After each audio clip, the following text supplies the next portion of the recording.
Salut à tous, c'est Anadamus pour Entreproducteur TV. Aujourd'hui, comme d'habitude, on se retrouve pour une vidéo sur les plugs de base de FL Studio, donc comment bien les appréhender, comment bien connaître tous les fonctionnements nécessaires à une bonne utilisation. Aujourd'hui, on va s'intéresser plus particulièrement au paramétrique EQ2, donc c'est l'EQ de base de FL Studio. C'est un outil super puissant, voilà, vous êtes forcément passé par là un jour ou l'autre. C'est l'outil de base de FL Studio qui vous sert d'EQ, donc vous l'avez forcément utilisé, mais voilà, vous connaissez peut-être pas toutes les fonctions utiles, ou voilà, il reste des fois des zones d'ombre sur son utilisation. Aujourd'hui, on va essayer de passer en revue au maximum son potentiel pour voilà, bien apprendre à l'utiliser et surtout vous permettre de bien gérer votre mix et vos sonorités à travers cet EQ. C'est parti. Là, on se retrouve dans notre session FL Studio comme d'habitude. Donc j'ai mis le paramétrique EQ2 juste ici, donc le plugin de base que vous pouvez trouver voilà, sur l'onglet de mix ici.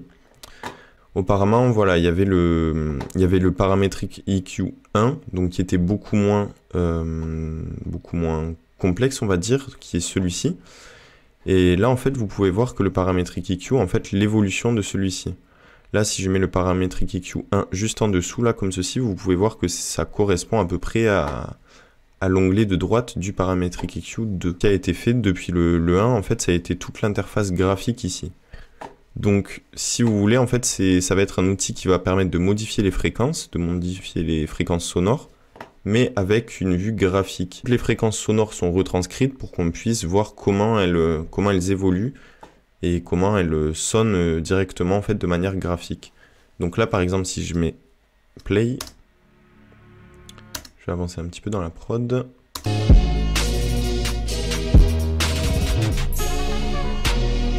Voilà, vous voyez en fait que là c'est symbolisé de manière graphique. Derrière vous avez ce qu'on appelle des hot points. Donc les hot points c'est ce qui va être les zones qui sont rouges ou jaunes. Quand c'est noir en fait c'est qu'il n'y a pas de son qui est joué, quand c'est rouge c'est que c'est moyen et voilà ainsi de suite vers le blanc.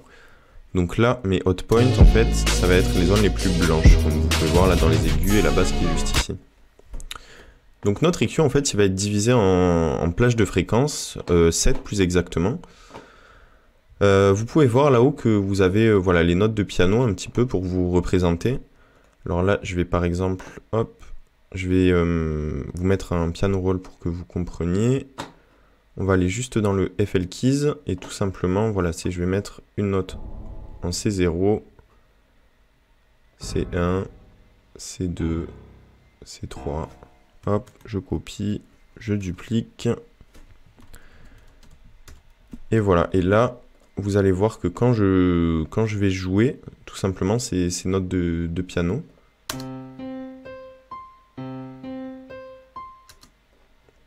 hop, là, je ne sais pas si vous avez bien vu, mais les hot points, justement, comme on appelle, vont être beaucoup plus présents. Là, par exemple.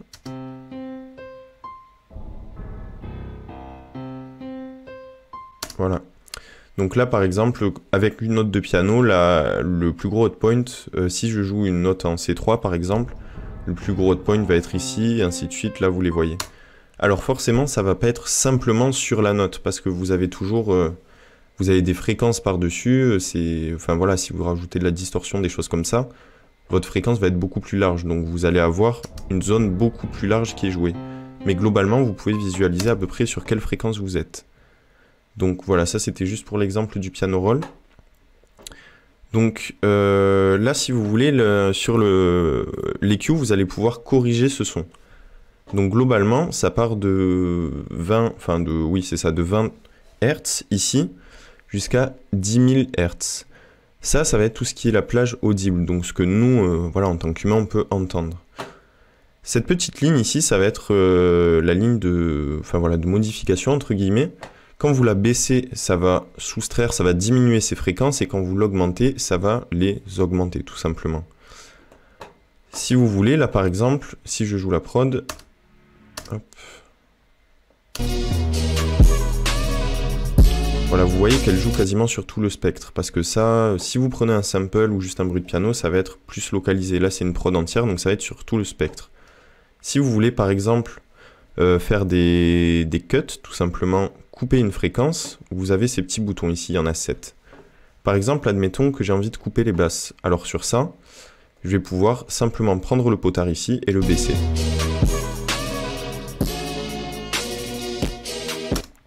Donc ça, on l'avait déjà vu assez vite, la plupart d'entre vous le savent déjà.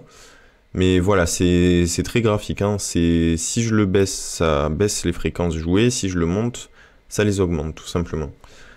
Sachant que voilà, si je l'augmente au maximum ici, ça va doubler cette fréquence, donc ça va, enfin voilà, c'est comme si vous la multipliez par 2. Alors en termes de dB, si vous passez de 0 dB, enfin de 1 dB par exemple, ça en fera pas 2, hein, c'est pas aussi simple que ça, mais ça va doubler la fréquence si vous le mettez au maximum. Pareil aussi, là on va travailler un petit peu sur les aigus, admettons. Là si je veux couper mes aigus, quand je vais faire ça, en fait là il y aura une ligne, une courbe. Par exemple si je veux que ce soit un high pass, donc simplement que pour les aigus, je clique droit dessus et je fais high pass. Et ça va laisser passer que les aigus. Et donc là, vous voyez que si je joue, ça laisse passer que les aigus. Pareil, enfin même principe, si je veux faire un low pass, donc que les basses, ça laisse passer que les basses.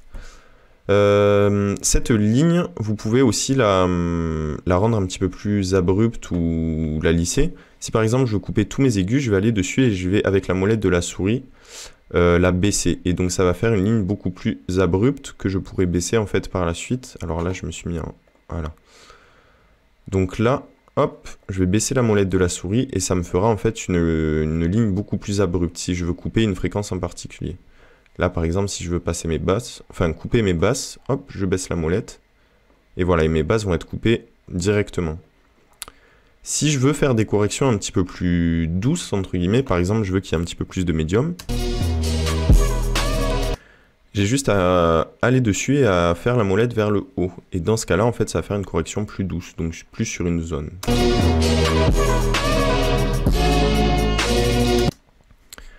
Donc sur ça, voilà, globalement, tous ces potards, ça va vous permettre de sélectionner les zones que vous voulez équaliser. Aussi, on parle pas mal des fréquences parasites, souvent dans les mids, bon ça peut être partout, mais souvent dans les mids. Ça va vous permettre, ça va être un outil qui va permettre de les corriger. Donc pour les corriger, tout simplement, vous pourrez les retrouver. Par exemple, là je vais prendre, admettons qu'il y a une fréquence vers ici, je vais baisser mon potard comme ceci, et là, admettons que cette fréquence me gêne, je vais pouvoir couper seulement cette fréquence. Et soit élargir le spectre pour couper les fréquences sur le côté, soit vraiment sélectionner que celle-ci. Et je vais pouvoir faire du mix correctif, comme on dit. Donc là, sur le panneau de droite, en fait, c'est ni plus ni moins que le Fruity Parametric EQ1, donc le premier qui avait à l'origine il y a une dizaine d'années sur FL Studio. Ça va vous permettre, en fait, tout simplement, voilà, de faire comme on fait graphiquement, donc de monter ou de baisser, d'élargir, etc. Voilà, maintenant, on n'utilise quasiment plus que la fenêtre ici, mais ça peut être utile quand même, cet EQ, parce que par exemple, là, si je trouve une fréquence, je veux corriger celle-ci, si je fais comme ça, en fait, je peux me décaler un petit peu.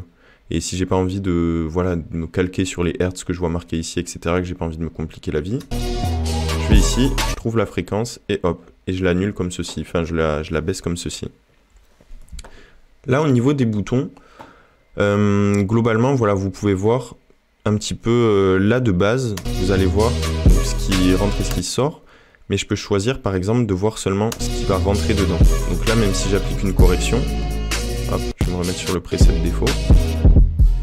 Vous allez voir que derrière ça ne change pas, donc là ça peut me permettre de corriger sans avoir le retour au casque. Et à l'inverse, si je veux vraiment faire du correctif, là j'ai juste à cliquer sur Monitor Output, et là ça va me montrer que ce qui sort. Donc là je peux vraiment voir, voilà, si j'ai bien corrigé et que les fréquences sont encore présentes. Là par exemple vous voyez qu'il y a encore quelques basses ici, alors que je les ai corrigées. L'onglet Compare juste ici, ça va vous permettre de comparer en fait avec et sans correction. Donc ça prend en dernière en fait la dernière correction que vous avez fait généralement. Donc quand vous cliquez, ça va soit l'annuler, soit la montrer, voilà, pour que vous puissiez voir. L'onglet High Resolution ici, il faut faire très attention, ça dépend de votre sample rate, celui qui est dans les réglages, mais ça peut vous permettre, voilà, d'avoir un visuel un petit peu plus précis. Alors sur ça, bon voilà, il est activé de base généralement, mais si jamais vous manquez un petit peu de CPU, je vous conseille de le désactiver tout simplement. Et voilà, globalement, c'est à peu près tout pour cet EQ. Il n'y a pas énormément de choses à dire dessus, c'est un outil qui est très complet, très utile, mais voilà, c'est vraiment un outil qui est très simple aussi. C'est assez bien départagé, même si vous avez rien à faire des gammes ici de C1 à C9. Vous avez graphiquement marqué voilà, le sub, donc vos subs, les basses vont généralement taper plus dans cette zone-ci. Enfin les subs ici, les basses ici, les low mid là, les high mid, la présence et le treble dans les high comme ceci. Dessus vous avez pas mal de presets, donc voilà par exemple si je prends vocal presence, qui va augmenter la présence vocale tout simplement, vous pouvez voir que ça va couper ça va couper le sub sur la voix, mais pas en entier, en laisser un petit peu. Ça va augmenter la hauteur des basses ici, enfin les basses hautes, celles qui sont quasiment mid, donc pour avoir vraiment un grain de voix. Ça va couper les mids pour pas que ce soit granuleux par-dessus une prod tout simplement, et ça va augmenter un petit peu les highs pour que ça puisse par exemple se superposer bien. Donc vous voyez que graphiquement c'est beaucoup plus simple de se représenter la correction avec cette fenêtre. Donc voilà, c'était à peu près tout sur l'EQ. On va pas parler de la phase dessus, mais voilà, ça peut permettre aussi de corriger la phase, enfin de représenter la phase. Ça c'est quelque chose qui est beaucoup plus complexe, qu'on va pas voir aujourd'hui. Si vous voulez, en fait, vous avez au niveau des clés, ça va vous donner aussi, quand vous faites clic droit dessus, les hertz correspondant à la gamme de votre morceau par exemple. Donc si vous avez un morceau en A mineur, je sais pas, en A2, ben, ça va être voilà, ici dans cette zone. Et inversement, par exemple, si vous êtes en C5 ou des choses comme ça, vous allez pouvoir couper simplement ce que vous voulez comme fréquence dans votre morceau. Voilà, c'était Tanadamus pour Entre Producteurs TV. C'est une petite vidéo assez courte, j'espère que j'ai donné tous les éléments qui vous étaient utiles. Comme toujours, n'oubliez pas, enfin voilà, dans votre mixeur de bien mettre l'EQ à la fin, parce que sinon, si vous rajoutez de la reverb ou des choses par-dessus, il sera inutile. C'est vraiment, il va corriger, donc il faut le mettre après les effets. Sauf si vous voulez faire des choses créatives, mais voilà, ça, commencez déjà par la base, et puis après, vous pouvez vous lâcher, c'est vraiment un super outil pour être créatif. Comme d'habitude, allez checker le Quarantine Drum Pack dans la description. Abonnez-vous à la chaîne, mettez la cloche, et je vous dis à la prochaine pour un nouveau tuto. Ciao!